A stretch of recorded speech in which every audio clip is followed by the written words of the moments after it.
Thank you. So yeah, the sustainability framework, I worked on this project with Hort Innovation. So it was actually launched this time last year, so it's been out for a year. Worked with the different industry groups to develop that. It is whole of horticulture, which was something that's actually surprisingly very little I've done. But when you unpack, so much of today's sessions have really talked about sustainability. There's a lot of topics that are relevant for the whole of agriculture, and the partnerships across could be really valuable for industry. We've just started another project a couple of months ago to then take from the framework to a sustainability report. So the framework basically sets out the broad bits and the report will do the next bit.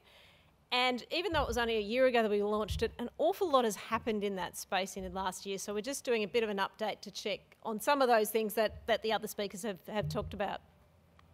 So why look at measuring? So there's been a lot of this talk around sort of big drivers on sustainability, but a lot of agriculture has worked in the actual practice of sustainable land management for a long time, but we don't necessarily have very good data on what it is it's done. There's a lot more, coming around some of the market and policy drivers to have the data, the social license elements, doing the right thing, measuring so you can actually manage it, and then also being able to target your research and preparing the industry for key changes that might coming, and overall being able to tell your story with some solid evidence behind it.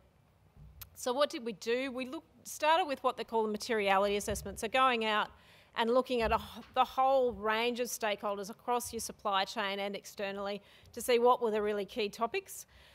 We then also looked at goals, so we found goals ranging from the United Nations Sustainable Development Goals right through to every industry's goal within horticulture. And we sort of mashed all those, and then we went back to the industry groups to kind of flash through that and then looked at the topics. We also did a whole lot of data mapping to say what data's out there. We got a very clear message from industry saying we don't really want to end up having to do more data gathering. We don't want to have to spend all our budget on measuring. So we tried to say, well, what actually is out there already? And surprisingly, there's actually a reasonable amount. So then we've ended up with a bunch of indicators. So on each topic, what are the ways that you can measure that? The indicators we've got are basically a best match between the goals that were set and the data that exists. So it came out, and there's a fair bit of toing and froing in the variations of how it grouped together. You've heard a lot about people, planet, and performance or profit.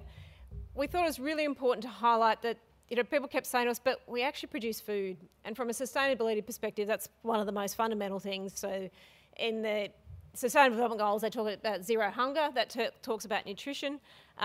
We've got nourish and nurture because this does also include the nursery and turf sector, so we can't only talk about food.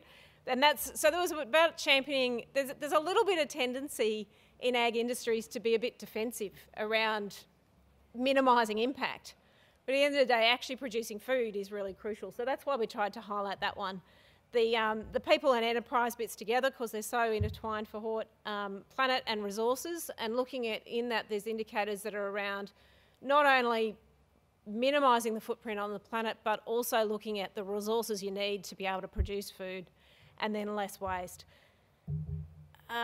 So as I said, there's actually just been quite a lot of change recently, and that we're just rejigging in terms of how that fits. So the UN Sustainable Development Goals have been around for a while. A lot of companies through the Global Compact have committed to those. They're mostly targeted towards 2030, so they're starting to really ramp up action towards that.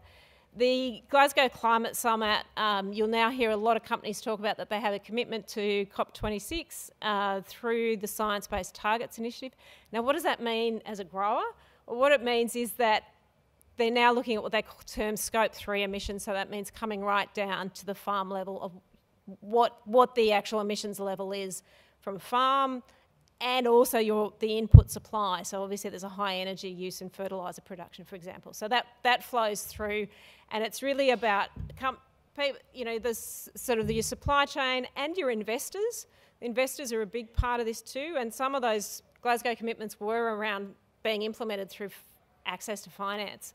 So that will start looking at. There's a big drive around, so the emissions, biodiversity and deforestation, food security, reduction in pesticide use and risk. So the farm to fork strategy of the European Green Deal and Japan's Miyadri ones, they have targets around 50% reduction in pesticide use and risk.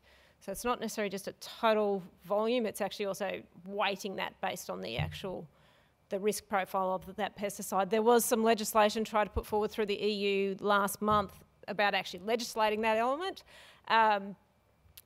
Talk is it may not pass because people are getting a bit concerned about actually food security with the Ukraine war, but it's something that's out there, and it's really important to go, we actually don't even know in Australian horticulture how much pesticide we use.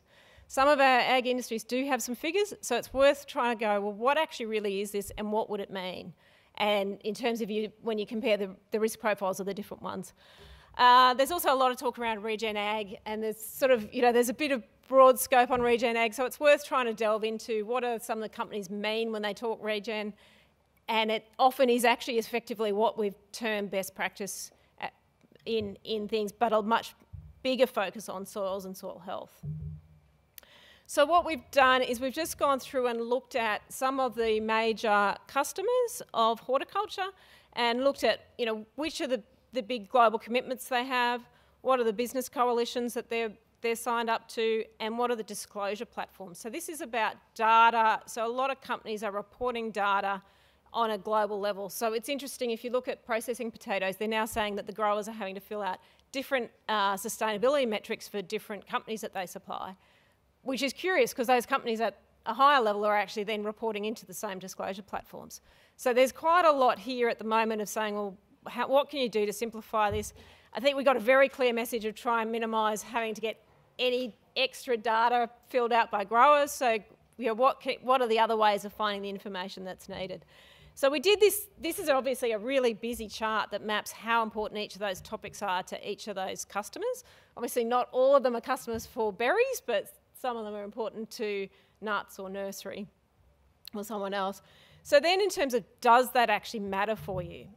Well, we haven't looked at it specifically for berries, but we did a separate project for nuts and we went back with each of those topics and got some, range of expert advice and science review to say, well, how important are each of those topics?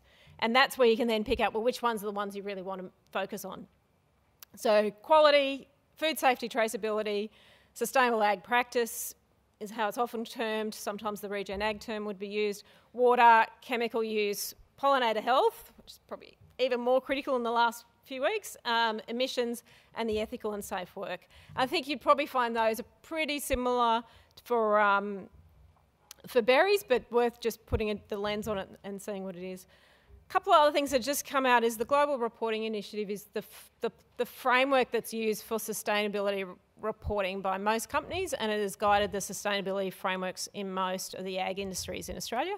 They've just brought out a agriculture, aquaculture and fishing standard. So we're just going back to, particularly the group that were involved in the summit earlier in the year to say, are some of these topics relevant?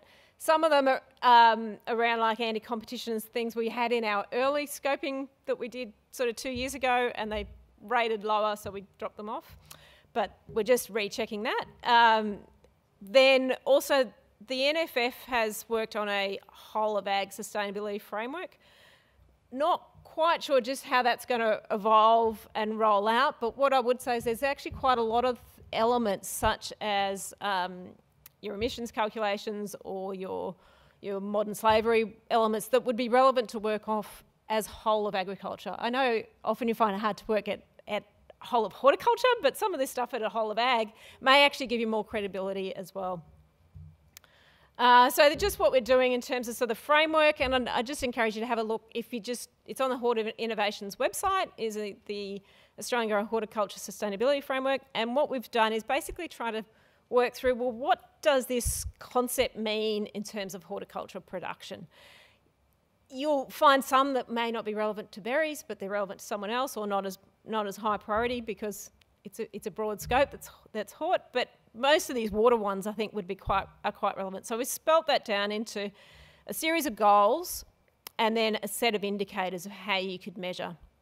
And then the example there is just the way we're trying to get the data without having to go back to everyone for a whole lot more input. So what you can do with the information's there at the moment. So that's what we hope to work on in the next couple of months is to get that out. And in terms of the actual framework, we're probably likely to tweak a little bit, just based on some of these things have evolved lately, is that climate we sort of had within planet before, it's just become such a bigger, because most of hort, the measurements for hort are actually mostly pretty good.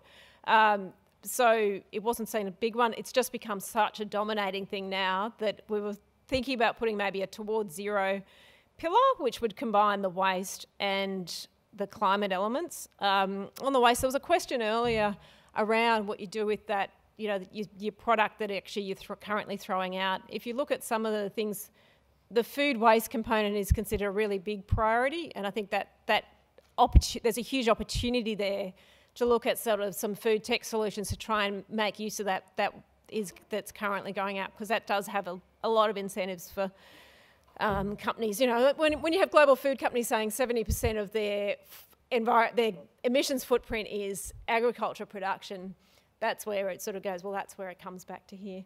The other one I think we'll do is we're going to unpack the landscapes one and probably bring in pesticides as a specific topic. We were originally advised not to use the term pesticides or chemicals, but if you look at it's so strong now in some of that things that I think you need to be upfront and try and tackle what the opportunity and the element is there. So hopefully that gives it a cover off, and if you dig into that, hopefully it will help you interpret how we've worked through to interpret what do some of these sustainability terms that you hear talked about so much in the marketplace actually mean as a horticultural producer.